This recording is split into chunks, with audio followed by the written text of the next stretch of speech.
The Greatest Showman is one of my favorite musicals of all time.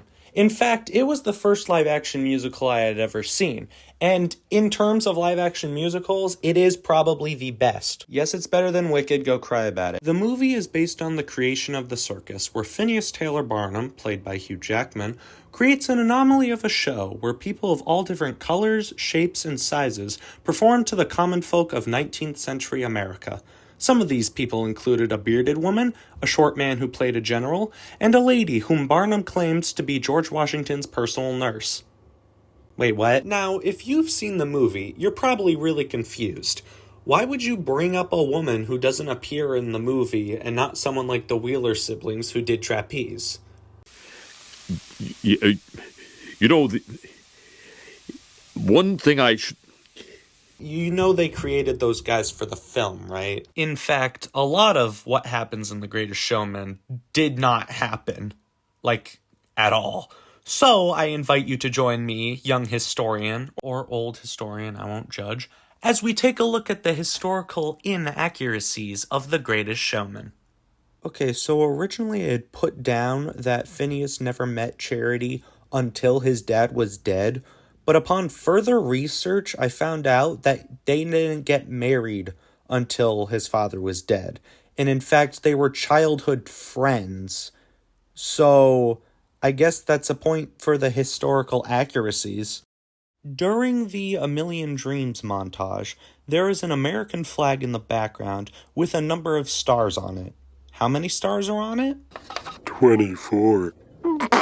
So I looked it up, and the American flag had 24 stars on it from July of 1822 to July of 1836. And seeing as Phineas's dad died in 1826, it is probably safe to say that this is historically accurate. When Phineas gets a loan from the bank, he buys a building and calls it Barnum's American Museum of Curiosities. It wasn't quite called this in real life. He just called it Barnum's American Museum. Phineas also hires a guy who he gives the title of the Great O'Malley, Master of Sleight of Hand and King of Deception, and uses him as a ticket collector. Is this someone Phineas hired in real life? Guys, I have bad news. The Great O'Malley, Master of Sleight of Hand and King of Deception, wasn't a real person Barnum hired. I legit felt a piece of my soul leave my body. Truly a sad day for all Great O'Malley, Master of Sleight of Hand and King of Deception fans out there. Charles Stanton, or General Tom Thumb, was actually a real person, one of Phineas's most important and memorable attractions. And he actually went on tour with him and did in fact meet Queen Victoria on said tour. General, ma'am. You're even smaller than I imagined. Well, you're not exactly reaching the top shelf yourself, sweetheart.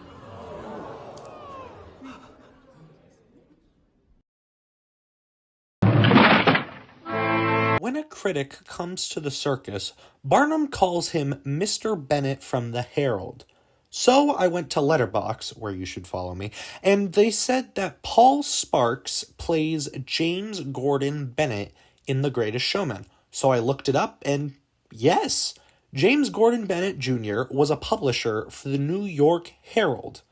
James Anthony Bailey was actually one of the managers of the many circuses in the 19th century. You know, before P.T. Barnum joined in.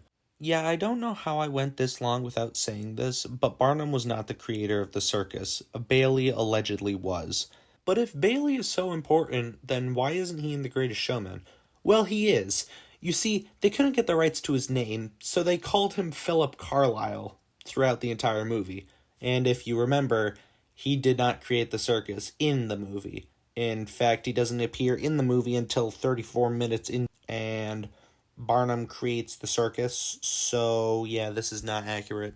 Now, Jenny Lind was someone I had a lot of notes written down for, so let me just try to rapid fire through them real quick. Yes, Jenny Lind actually went on tour with Barnum. There was a throwaway line where she said that she gave all of her money to widows and orphans, and yes, she did do that. There was another throwaway line where she said she was born out of wedlock, and yes, that is true. Yes, Jenny Lind had a falling out with P.T. Barnum because he was a scandal. However, she did not kiss him publicly on their final show together. And no, Jenny Lind did not sing Never Enough at any of her concerts, seeing as that is a song written for a movie that came out 130 years after her death. Warning, do not look up how old Jenny Lind was when she died. Worst mistake of my life. The Barnum Museum did in fact catch fire, and it did in fact happen after the Jenny Lind tour. However, it happened a couple years later and not like within 2 weeks. During the hospital scene, there is a doctor in the background with a clipboard. Clipboards were not invented until 1870. And finally, Barnum riding an elephant. He did famously ride an elephant in 1884. However, he did not ride it downtown to go see a ballet concert. Now, we just spent the past 6 minutes going over why this movie is kind of iffy when it comes to being historically accurate. But does any of that really matter? Well, in my opinion, when I go watch a historic movie, I'm not really looking for that movie to be one-to-one accurate. I'm really just looking to have a good time watching a great movie. And The Greatest Showman is one of the greatest movies I've seen. So, no, I don't think it matters when it comes to being historically accurate.